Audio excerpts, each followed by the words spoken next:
In financial services, I think what I realized is often I was the only woman at the table. I was the only woman of color at the table, and I was always the youngest. Sure.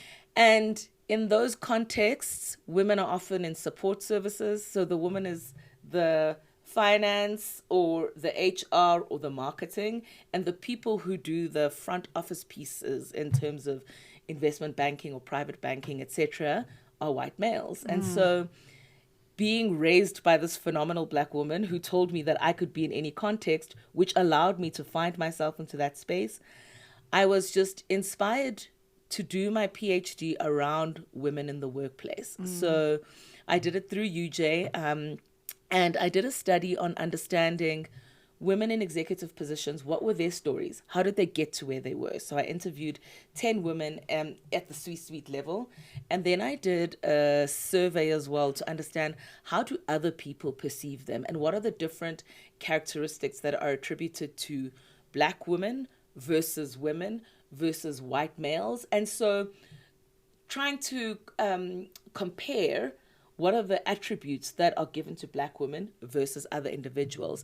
And I think coming out of my PhD, a lot of it resonated with me. Like one of the first things that really resonated with me is in those situations for those women when they made significant career transitions, it often involved a coach who pushed them into that situation when they did not believe they were worthy or ready for a transition. I could relate to that. At Nedbank, there was a role, I didn't apply. I was approached to apply, I got the job. I would never have thought I was worthy for the job.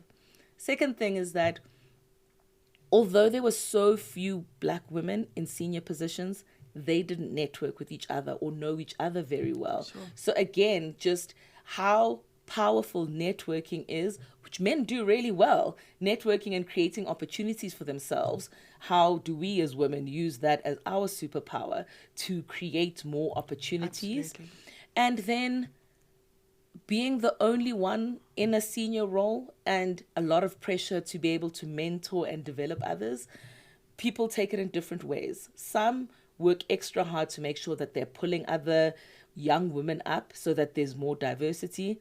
Others are quite focused on, there's a lot of pressure on me and I'm like doubling down to make this successful. So there's just a lot more pressure on those women to either build others up or to maintain this credibility so that you don't lose what you've built for yourself.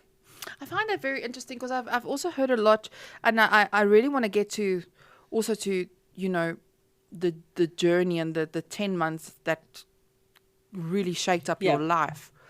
But I want to understand, because this conversation comes up a lot about especially women of color, how they are experiencing a bigger responsibility within corporate to maintain a certain persona. Please explain that a little bit more for the audience that we can have a better understanding.